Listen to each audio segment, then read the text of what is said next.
Before we begin, I'm going to play a scene from Martin Scorsese's 1980 film, Raging Bull. Take a look at the performance of Robert De Niro and pay attention fully to how he acts.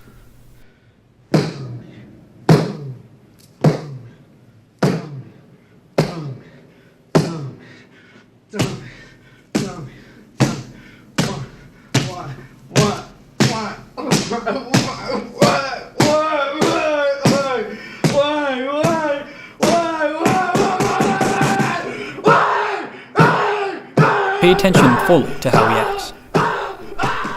Why is this scene of Robert De Niro literally slamming his head into a wall so mesmerizing? I mean, sure, it's funny without the given context, but what is it about De Niro's performance that makes the audience pause and think, what is wrong with this guy? What is his deal? This is the performance in all of its raw actions. That is the power of method acting.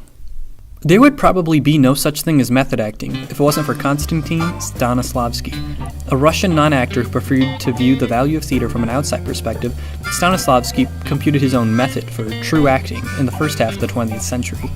By introducing the idea that acting could be broken down to a series of character choices and possibility that an actor must answer while performing, Stanislavski crafted the basic outline of what famously became known as method acting. To fully and honestly embody a character, questions needed to be asked by an actor to themselves, such as, what is this character doing? What actions are they taking to enact their task? And why is this task important to them? Stanislavski's methodology aims specifically at motivation, seeing it as an all-important regulator of choices and actions on stage. In Casey Mink's article in Backstage, entitled From Adler to Meisner, Stanislavski is largely credited as having the first, perhaps most original, method of acting, and notes that he stands as a great influence to nearly every successive teacher of method acting. The article states that Lee Strasberg extrapolated upon Stanislavski's technique to create the method, and Stella Adler also worked with and expanded upon Stanislavski's method. The article explains that the primary goal of Stanislavski's method is typically seen to be understanding an actor's intent through means of the conscious and subconscious, which results in a creation of motivation. This is to say, there are many complex and intertwined features of a performance that an actor must master and understand in order to portray a role. Still win! In the article, The Definitive Guide to Stanislavski's Acting Technique by Alex Ates, it's explained that Konstantin even coined the term beats to describe a unit of action within a production, explaining that in every moment of a play, there is some sort of small motivation for each individual action that occurs. Beats are still being used today by many directors to break down the changing actions throughout the course of a script. This idea was very revolutionary to the early 20th century acting. When an actor considers questions of a circumstance for every single line they have, every single second they're performing, every single beat, a rigor is added to the work of the acting. Now actors had a way of talking about and itemizing their process. A nickel for his grandma. Enough from the clown! In the most basic sense, Stanislavski was under the impression that a mixture of given circumstances for a character often mix with the beats of a play, changing character through moments that impact them over the course of a performance. That is, characters within a play now existed on a continuum outside of that which is within the timeline of the play itself. Stanislavski challenged his students to view a role as a real person who existed. This is the foundation upon which method acting was born. Stanislavski's findings were very much revolutionary, and over the course of the next century, many other great teachers of acting would utilize and edit Stanislavski's idea to mold their idea of a true performance. As the methodology of Stanislavski became renowned throughout the world of drama, this led to other instructors of acting to develop their own ideologies for the in-the-moment acting, many of which were built upon the backbone of Stanislavski's works. Many of these teachers found ways to update Stanislavski's method to fit their ideal of a perfect performance. Sanford Meisner, for example, was an acting teacher based in New York who made a name for himself based off his own evolved form of method acting by simply avoiding the idea of acting altogether, suggesting instead that the true key to a performance is living truthfully under imaginary circumstances. Believing that taking note of on-stage occurrences as they happen in real time, Meisner often taught students to do things while they acted as if it was natural. Meisner had a famous exercise that consisted of two actors facing one another in order to simply point out observations about one another. Warm eyes. You have warm eyes. You have warm eyes. You have warm eyes. You have warm eyes. That's enough of that.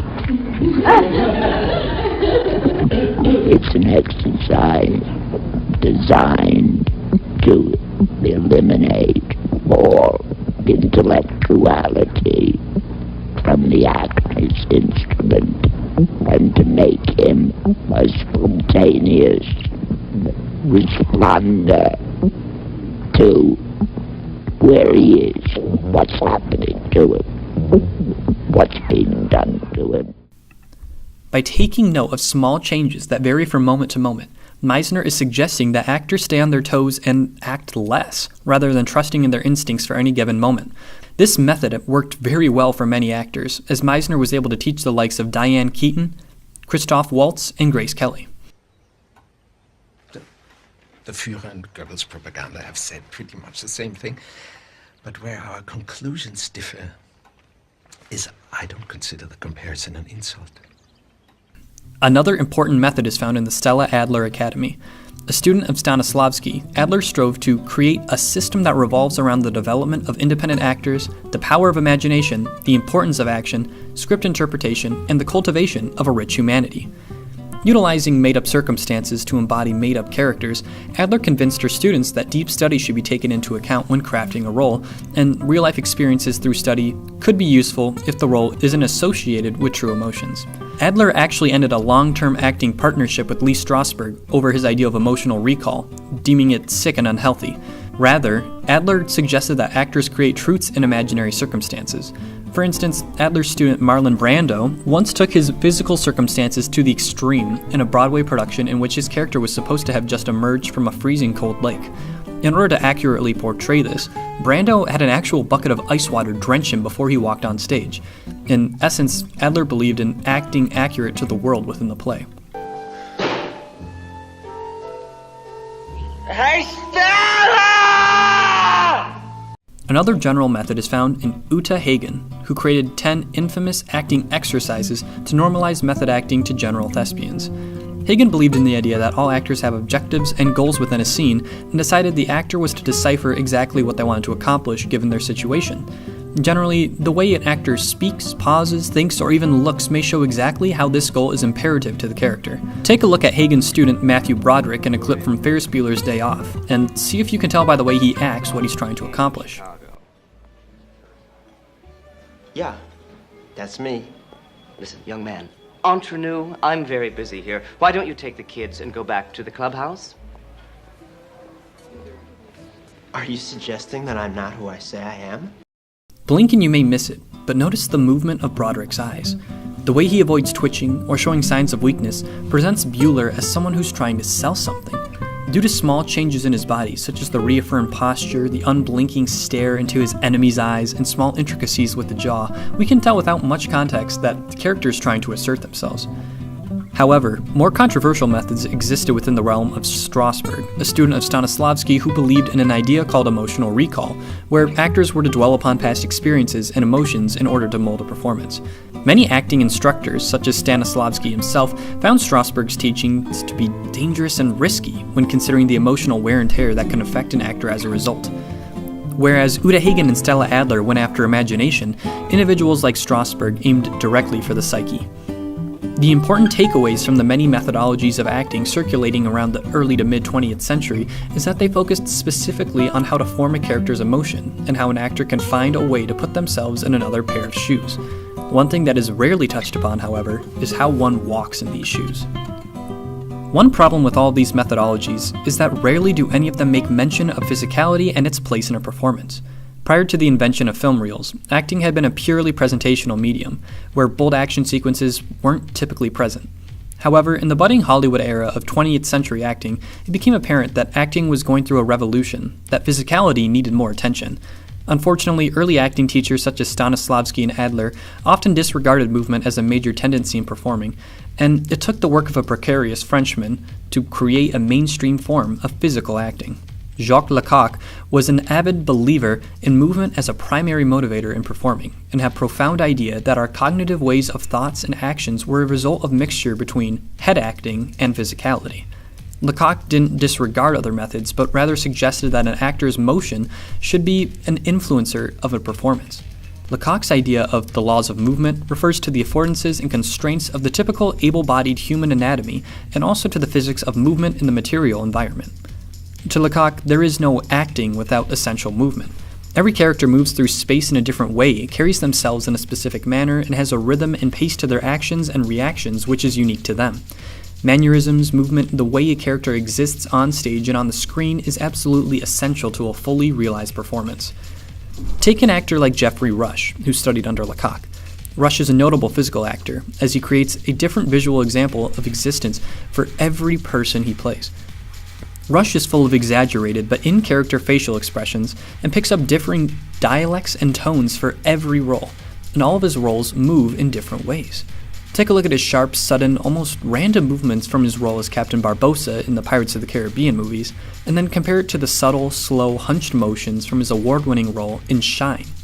There's a clear and divine line that can separate characters, and that is through the way they physically do things and take actions. Well, thank you, Jack. You're welcome. Not you, we named the monkey Jack. Many method actors today enjoy mixing and matching many of the previously mentioned techniques in order to create their own unique style of acting. While individuals such as Scarlett Johansson and Al Pacino tend to follow the basic principles of Lee Strasberg, others have followed the teachings of Uta Hagen, such as Jack Lemmon and Matthew Broderick. The interesting revolution of modern-day method acting is that a performer has many options. An actor can freely pick and choose what pieces of different methodologies to utilize in differing performances, and it's safe to say that hybridization of personal methods fully exists. I thought my jokes were bad. Just as Heath Ledger locked himself alone in a hotel room for a month to fully realize the insanity of the Joker, and Adrian Brody practiced piano for several hours a day in order to truly perform the incredible symphony in The Pianist, method actors often go to extreme lengths to take on major roles, sometimes at odds with their own well-being. Ever the studying actor, Robert De Niro is notable for his incredible transformations of physicality and lifestyle in order to accurately dive into a role, much to the vein of Adler's suggestion. De Niro really did learn how to play the saxophone for New York, New York. He did spend weeks living among Ohio steelworkers before shooting The Deer Hunter. He did take a job as a cabbie to prepare for Taxi Driver, and he did blow a small fortune shopping for silk shirts with notorious real-life wise guys before making the Goodfellas and Casino movies. Lecoq's ideas of physicality are often seen in better light, as actors have utilized their physicality to fully embody characters. De Niro gained about 60 pounds in order to accurately portray Jake LaMotta in Raging Bull, and he developed two very distinct means of movement and two very different appearances for the character. In order to understand how method acting can use many different techniques in order to craft a well-rounded performance, let's take a look at De Niro's wall-punching scene in Raging Bull once more, and specifically pay attention to the way our prisoner carries himself, and how he channels meaning through the way he presents himself. At this point in the film, we've seen LaMotta do some terrible things. Although the happy, lippy remarks and violent punches he's thrown at friends and family alike was done at a very young and ripe age. But now, De Niro looks much older. He has swelled to a huge size, looking visibly bigger. LaMotta is now older, and his usual terrible behavior hasn't settled well due to the lack of great physical qualities he possesses in his once fantastic body. This shows a great downfall that had been building up for much of the narrative. LaMotta eats terribly, and it's been suggested that he's going to face those consequences one day. You hear what I'm saying? What are you talking about? What am I talking about? Look at that. 168 pounds. Stop eating. Through a vast physical transformation, De Niro steps into another body type and fully transforms himself to show a drastic and different version of LaMotta. Just like how Brando insists on being cold and wet, De Niro is now actually fat. We start with a moment of calm, silence except for the sound of LaMotta's heavy breathing. From the very look of De Niro's gaze, you can tell his character is lost in thought. This role has been carefully studied, and the deliberate character choices that are made here are evident precisely because they're nonverbal. Look at how LaMotta looks around his cell, his eyes raging from wall to wall, reacting in a way not dissimilar to Ferris Bueller. And then, movement. As an overweight, aged LaMotta strides his way up from his seat, it's with an urgency that fueled the character throughout his youth. Only now, De Niro's heavy breathing and congested grunts tell us that his body can no longer keep up with his endeavors. As he stares down the wall, the audience might ask what his motivation is. LaMotta has been through the ringer, and through much of his trouble has been through his own doing. We, the audience, cannot help but pity the poor, washed-up man. He is wondering what to do next, living truthfully in the moment and taking in his surroundings. His answer is reached when he pushes off the wall. It's clear that De Niro understands the gravity of this situation. His motivation is not. While before De Niro's character would be pointed and aggressive in his tactics, we now see nothing. A blank look. A dead end. Then, the pounding begins. No tricks here, De Niro throws his head against what appears to be a brick wall, going through every stage of the action in real time in front of the camera. He throws his forehead and then fists against the wall, screaming "why" again and again, until the point gets across. What is the motivation for this scene? Well, LaMotta's backed into a corner, and we reached a point where there's nowhere left to turn. There's nobody to blame except for LaMotta himself. As he physically tortures his own body, De Niro exhibits a complete spasm of movement, showcasing an individual who has lost all control over their own actions. As De Niro reacts aptly to his seemingly crushed fists, he sits down and cries out to nobody, proclaiming that he's not a monster, though his actions speak louder than words. It's a specific set of movement and motion that is unique to his character, made by decisions and observations noted by De Niro. There is a divine difference in what De Niro says versus what he does. The look in his eyes tells us LaMotta is in despair, that he's out of options, that he has hit a brick wall, quite literally. De Niro's false sense of motivation is not only presented to the audience, it is a ruse that the character believes in.